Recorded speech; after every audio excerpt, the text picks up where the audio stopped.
Muy bien, cuarto bloque en Sincronizados.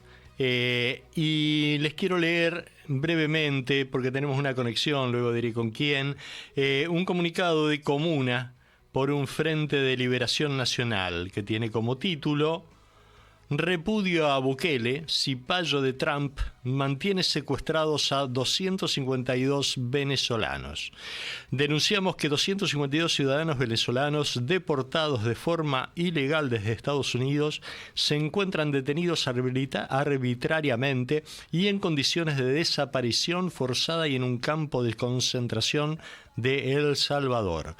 Bukele compite con otros fascistas como Milei y Zelensky para demostrarle a su mandante imperialista que es más fiel exponente del neofascismo. Bukele es un tirano que decide cuándo un ser humano puede gozar o no de la vida y la libertad en El Salvador. El tratamiento que están recibiendo los venezolanos en Estados Unidos y en El Salvador constituye una grave violación al derecho internacional y los derechos humanos. Son crímenes de lesa humanidad. En sintonía con el gobierno de Estados Unidos, utilizan un centro de tortura creado por el fascista Bukele como un lugar de desaparición forzada de migrantes inocentes y de nacionalidad venezolana. Las organizaciones populares del mundo, las personas solidarias, reclaman la inmediata liberación de los venezolanos secuestrados por el tirano Bukele y se proceda a sancionar este proceder criminal que atenta contra los principios más sagrados de la convivencia internacional, la justicia y la paz. Comuna por un Frente de Liberación Nacional. Es una plataforma unitaria de izquierda donde nos encontramos sectores peronistas, socialistas, comunistas e independientes. Comuna. Estamos en conexión con nuestro querido con quien acudimos siempre para que nos dé un pantallazo internacional, nuestro querido Pascual Manganiello. ¿Cómo estás, Pascual? ¿Qué tal? ¿Cómo andas, Juancito? Muy bien. Saludos a los oyentes. Bueno, muchas gracias. Escúchame, Pascual, bueno, estaba leyendo esto que me mandaste vos, para ir rompiendo un poquito, bastante, el esquema de cómo está a nivel nacional, latinoamericano, la situación a partir de estos nuevos integrantes del neofascismo en el mundo. Bueno, el día de hoy la visita del jefe del Comando Sur a la Casa de Gobierno en la República Argentina para ver a Milei y seguir realizando un grado de dominación y penetración fenomenal en la Argentina, donde se plantea un esquema en el que nuestro país termina siendo un apéndice colonial de los Estados Unidos, lamentablemente por decisión del gobierno argentino actual, que por suerte esperemos que dure muy poco tiempo. Un poco lo que escuchaba sobre el tema de la expulsión de los migrantes en Estados Unidos, que claramente es una violación al derecho internacional, primero porque son expulsados sin haber cometido delito alguno, claro, solo por ser migrantes, trabajadores, justamente en Estados Unidos realizando la peor de las tareas. No es que compiten con el trabajador estadounidense, realizan la recolección de tomates, todo lo que tiene que ver con la agricultura norteamericana, mantenimiento en edificios, etcétera. Es decir, son una mano de obra muy importante para los Estados Unidos, pero la visión de Trump, que es más ideológica que económica en este caso, intenta expulsarlos en función de la bandera que él plantea de que Estados Unidos es para los estadounidenses. Uno debería pensar en el apellido Trump originario de donde es. Además, Estados Unidos ha sido construido por migrantes. Exacto. Originariamente. Sí, claro. Y además esa cuestión, ¿no? ¿Quiénes son los dueños de la tierra? ¿Quiénes son los dueños del territorio, ¿no? Un territorio que, bueno, ya sabemos que fue totalmente usurpado por el blanco, por los Trumps de hace centenares de años. Los farmers, ¿no? Famosos farmers. Exacto. Sí, bueno, la masacre de indígenas en la Argentina, la famosa campaña del desierto, Uh-huh. En Estados Unidos adquirió una dimensión que realmente fue impresionante, Uh-huh. dejando residualmente una cantidad de pueblos indígenas recluidos en algunas reservaciones, habiéndose sido víctimas del accionar del ejército norteamericano y de los grupos de ultraderecha que se apropiaron de sus tierras, de la riqueza natural, etcétera, y a estos pueblos originarios recluyéndolos en verdaderos campos de concentración donde morían por enfermedades, por hambre. Uh-huh. Bueno, es fácil hacer un seguimiento de ello, incluso a través de incontables series y películas que los propios norteamericanos han realizado. Claro. Y lo hacen como si fuera un logro, ¿no? Algo para festejar. Y podemos hablar de la parte histórica donde sucedía esto, pero en la actualidad hay un Bukele, ¿no? Hay un Bukele con las mismas mañas que hace centenares de años atrás. Pero vos fijate la barbaridad jurídica de expulsar a personas inocentes que no han sufrido ningún proceso judicial, Uh-huh. no a sus países de origen, que en este caso sería Venezuela, sino a otro país, en este caso El Salvador, donde el presidente de El Salvador, no los tribunales de El Salvador, porque tampoco han sido enjuiciados, los mantiene ilegalmente detenidos en campos de concentración. Digo, vos fíjate la dimensión de la barbaridad, en función de que Bukele, que además es un aliado del narcotráfico a nivel internacional y de tantos delitos, particularmente del lavado de activos del narcotráfico, Uh-huh. A través de las criptomonedas, en fin. Y por eso, de alguna manera, intenta que Estados Unidos lo respalde permanentemente. Ha venido ganando elecciones con un enorme fraude. Uh-huh. Imagínate que el despliegue de las Fuerzas Armadas y de seguridad impiden de que la oposición política, de la cual él fue parte en algún momento, Claro. pueda realizar una campaña electoral en libertad, en democracia, etcétera. Algo similar a lo que acaba de ocurrir en Ecuador, en las elecciones recientes, que 48 horas antes del acto electoral decretan un estado de sitio. No vi ningún presidente, ni expresidenta, ni nada que se le parezca pidiendo las actas, ¿no? No. No. Ni las actas ni la transparencia en el proceso electoral, y mucho menos la condena a estas acciones represivas contra los pueblos indígenas y la oposición política. Además, es tan burdo el esquema que ha sido en el Ecuador que la candidata a presidenta por el correísmo sacó la misma cantidad de votos que había sacado en la primera vuelta, o sea, no se sumó medio voto. Una cosa realmente que marca la impunidad. Después, obviamente, los gobiernos como el de Argentina, Paraguay, o el de Estados Unidos apoyándolo. Y por supuesto, la oficina del coloniaje en América Latina, que es la OEA, diciendo de que las elecciones han sido limpias y que la victoria del presidente reelecto, un joven millonario, ha sido legal. Un manoseo, la verdad que hacía muchos años que no se veía. Nosotros lo vivimos en la década infame, cuando los conservadores robaban las urnas o las llenaban de votos. Recordás vos el corralito que mantenían encerrado a los votantes y le sacaban la libreta Ujú. y la utilizaban ellos para el voto.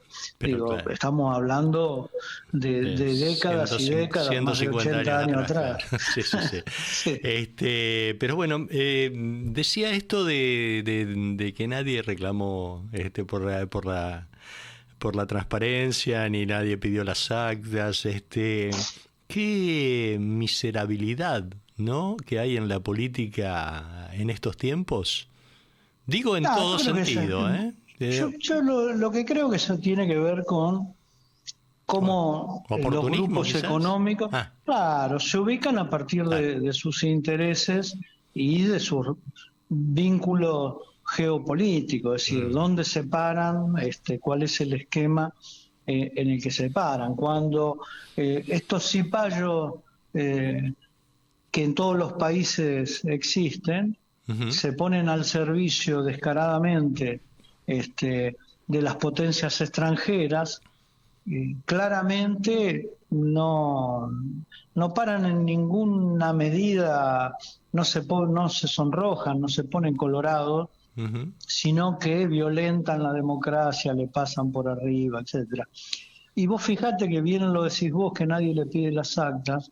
En Venezuela se vota el 25 de mayo, es la segunda Exacto. votación en el año, este, Sí, sí, y sí. se va a elegir Asamblea Nacional, diputados de la Asamblea Nacional, se van a elegir gobernadores, en fin. Y Lo decíamos el otro seguramente, día, ¿no? Qué dictadura extraña, ¿no? Que sí, muy rara, dos veces por muy, año se muy, vote. Qué dictadura extraña, habría que sí, estudiarla. sí, además prácticamente están con el sistema comunas que fue Claro. creado por el comandante Hugo Chávez, las fuerzas sociales, los pueblos participan de la democracia en Venezuela de manera directa, es decir, no Y solo es el constante. Parlamento Ujú. el que emite leyes, sino que en las comunas se discuten las necesidades de cada sector y se hacen propuestas, planteos y se controla la aplicación de los presupuestos, se controla la aplicación de las políticas. Es decir, cuando hay una violación a algún derecho, ha habido hasta hace poco incluso algunos desalojos a personas que tenían carencias y en el caso de la Gran Caracas accionaron y lograron destituir al juez que avalaba estos negociados de grandes empresarios. Mirá, Eh, mirá qué con importante, lo, qué interesante lo que decís, ¿no? Porque acá los jueces no lo mueven nadie hasta que se mueran, ¿no? Se bueno, ponen en el poder. Y en el poder real, ¿no? un dato curioso de esa supuesta dictadura venezolana es que se han elegido, había un proceso de selección de jueces y Ujú. que son votados por la ciudadanía. Que si eso es el verdadero poder popular, El verdadero popular. clara y absolutamente. Totalmente. Creo que esto también lo había puesto en marcha también la presidenta de México, ¿no? Luisa Así es, Sheinbaum. bueno, ha renovado Ujú. todo el sistema judicial en México, que si el nuestro huele feo por la podredumbre justamente de los negociados y los entuertos del sistema de tribunales en la Argentina, porque no podemos hablar de justicia de ninguna Obvio. manera, en México yo diría que tenía un nivel incluso superior de podredumbre al que tiene la Argentina. Y lo ha resuelto una presidenta como continuidad del gobierno de López Obrador, Ujú. con la fuerza del apoyo de su pueblo. Claro. Y que además se planta decididamente, no solo ante la corrupción, sino ante los enemigos externos que amenazan regularmente la soberanía mexicana, como el caso de Trump en la actualidad, que ha tenido Ujú. que retroceder en chancleta, Trump, incluso con el tema de los aranceles sobre México. Claro. Este, es ¿Qué? otro tipo de sociedad, pero en Ujú. Venezuela se aplica justamente el sistema de comunas. Ujú. Chávez decía, su consigna era comunas o nada. ¿Por qué? Porque era el verdadero poder popular, la participación. Nosotros tenemos una democracia liberal si se quiere, entre comillas, representativa, que habría que discutirlo, Sí, claro. pero que no es participativa y protagónica. En Venezuela hay una democracia participativa y protagónica, tal cual les estoy relatando en relación a el accionar de algunos grupos o sectores que intentan cometer ilícitos contra los sectores más vulnerables, contra el pueblo y los trabajadores. Claro, claro, claro, claro. Qué bueno es transmitir esto, porque hay mucha desinformación y mala información, ¿no? Pero es bueno que estemos transmitiendo esto. Otra cosita, quería cambiar de tema, Pascual, sobre algo que vos conocés y muchísimo. El 18 de mayo tenemos elecciones en Cava, en Ciudad de Buenos Aires. ¿Cómo ves la próxima elección? Y las elecciones en Capital Federal vienen bastante complicadas. Me parece que los indicadores de las consultoras, si bien plantean alguna generalidad de repartir 30% para cada fuerza grande de la ciudad, estamos hablando de el macrismo, el sector de la libertad avanza, y lo que sería los sectores vinculados al Partido Justicialista que llevan de candidato a Santoro. Leandro Santoro. Yo creo que la realidad va a ser complicada. Igual el 18 vamos a saber la verdad, porque es cuando se cuentan los votos, pero me parece que hay un dato interesante, incluso vinculándolo a lo que ocurrió en Santa Fe, donde votó el 40% del padrón, nada más, una elección con baja participación. Ayer en lo que es la Feria de Matadero, aquí en la ciudad de Buenos Aires, Larreta salió a caminar para hacer campaña electoral y la gente le reclamaba que tome medidas como si fuese el actual jefe de gobierno en la ciudad. ¿Qué quiero decir con esto? A mí me parece que la lectura es el desconocimiento de la sociedad y la apatía en términos político-electorales es fenomenal, porque no saber que Larreta no es más el jefe de gobierno, que hay ya hace bastante, un Macri, ¿no? Claro. Bueno, es un dato. Por eso yo digo que hay que esperar al 18 de mayo para ver qué es lo que ocurre. Bien. La otra cuestión es que muchos sondeos indican, por ejemplo, que Santoro, entre comillas, ganaría la elección. La verdad que acá nadie gana nada. Acá lo que uno puede sacar más votos que otro, pero no hay una disputa por el ejecutivo de la ciudad. Lo que hay es a ver cuántos legisladores cada uno logra ingresar a la legislatura de la ciudad de Buenos Aires. Esto en primer plano. Segundo lugar, la particularidad de que el esquema de los sectores más fuertes en términos de propaganda se basa mucho en la virtualidad, en las plataformas digitales, etcétera, y yo tengo alguna duda sobre la efectividad de eso. Veremos después en la práctica, digo, eso sumado a la apatía general que hay, porque en realidad no hay propuestas políticas, o sea, la capital federal no es un municipio de alguna provincia lejana de nuestro país, es la capital de todos los argentinos, donde se concentra el mayor poder económico y político de toda la Argentina. Su presupuesto puede ser comparable al de Frankfurt, en Alemania. La verdad, hablar sobre que está sucia la ciudad, que es verdad, que hay olor a pis, que es verdad, sobre la mentira del subterráneo que están anunciando como si fuéramos a alguna estación y tomáramos la F, y la verdad que es una ilusión óptica porque no existe y no sabemos si va a existir, porque la promesa de construir 10 kilómetros de subte por año quedó allá a lo lejos en el olvido con Mauricio Macri. Sí, sí. Entonces hay que ver la realidad de la sociedad que está golpeada por la cuestión económica, que en la ciudad es muy fuerte el tema alquileres, por ejemplo, expensas, por ejemplo, los alimentos, no tenés más remedio en algunos lugares de la capital federal que acercarte a un gran supermercado, donde los comercios de cercanías son esos, y hay pocos negocios medianos o chicos que puedan competir con un supermercado en precios. Y ahí viene un elemento, esto que decía yo de Larreta. A Larreta nadie le da, de ninguna de las consultoras que uno pudo mirar, un porcentaje muy alto.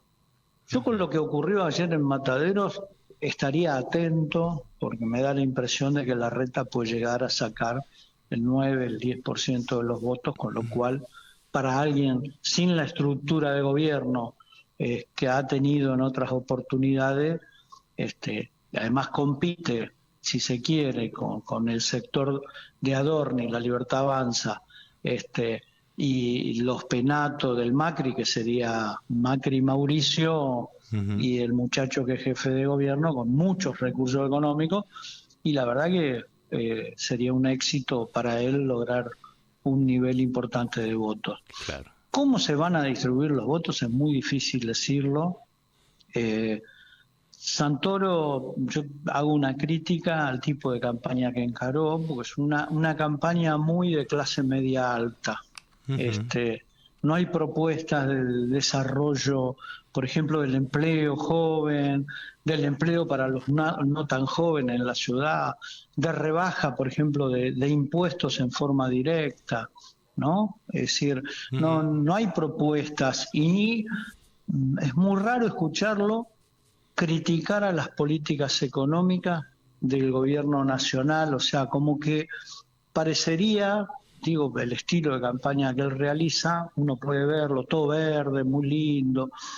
A mí me hace acordar las publicidades norteamericanas de los cementerios de paz, que Larreta lo copió en su momento, y me parece a mí que los publicistas que asesoran a Santoro mucho copian el estilo de Larreta en su mejor momento, con lo cual hay que tener cuidado, porque en general la gente compra original cuando es el mismo precio y no copias. Obvio.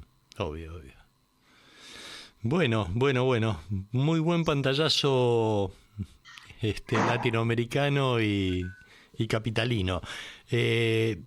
Querido Pascual, siempre es grato escucharte, porque tenés una claridad impresionante, así que realmente, bueno, te seguiremos molestando, y No, por favor.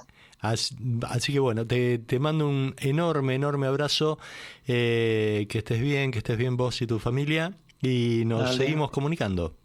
Dale, algún día me invitarás a comer una pizza en tu casa. Sí, claro.